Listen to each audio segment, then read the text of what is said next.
Thank you so much for attending my presentation about why Pokemon's butterflies are fascinating, and first let's talk about their early struggles. The bug type is really bad. Being resisted by 7 types and being weak against stealth rocks is a recipe for disaster. Other rocks weak mons tend to be stronger on offense like ice or fire, but here it doesn't do anything super well. In Gens 1 through 4 especially, Butterfree and Beautifly don't really see much play in the higher tiers, both failing to deal much damage or play defensively. However, that doesn't mean they're worthless. The better of the two is Butterfree, getting the compound as ability which increases accuracy.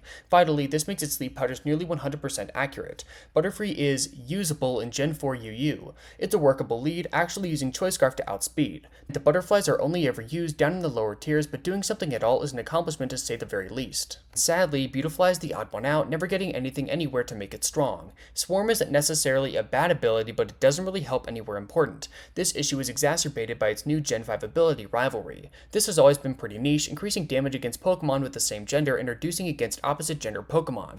The issue is that Beautifly isn't really built for anything. This thing is frail, surprisingly slow with only 65 speed, and maxes out at 90 special attack. Quiver Dance looks decent, boosting special attack, special defense, and speed all in one turn. Sadly, Beautifly lacks the options to make this work. Even with a boost, it's outsped by basically every Scarfer and can never hit for good damage. It doesn't even get Hurricane for flying stab, with its strongest move being Air Cutter. Even if it did, it wouldn't matter though, they just didn't give it anything and thus it never sees play anywhere. Butterfree and Vivillon are pretty wacky in singles. They absolutely aren't bad, as with a speed boost it can reliably put a large chunk of Pokemon to sleep, but can be heavily outclassed by boosting sweepers. However, in a really dumb twist of fate, they're both usable and anything goes. Sleep Powder is awesome, especially when you don't have to worry about Sleep Claws. With a single boost, it outspeeds almost everything and clicks the funny button. Even grass types, who would be immune, get obliterated by Compound Ice Hurricane. These guys are run on hyper offense teams, being paired with Sticky Web and Hazard support. Since they basically have to run leftovers so they don't die to priority, getting those pesky rocks off the field is vital, which can be restricting at times. Amazing? No, but absolutely viable in the strongest tier around. Each of these also have small but valuable niches in VGC.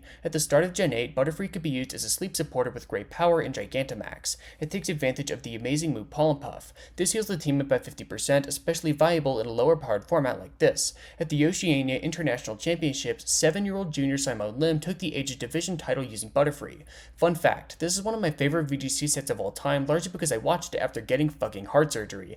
Anyways, Vivillon is also good, but for different reasons. It plays a team support role, but often runs the Friend Guard ability instead, paired with Rage Powder. Friend Guard is one of the best damage mitigating options, making its teammates bulkier. Here's the thing though, it doesn't have to use it. For a decidedly niche Pokemon, it's really versatile and would see some good results. Because of that unpredictability, it's especially good in closed Team Sheets formats, with Vivillon being most common in the Japanese qualifiers. In conclusion, despite their birth being fraught with problems, these flying bugs are legitimately solid. I love them, in large part because it shows just how cool niche Pokemon can be. Thank you so much for watching.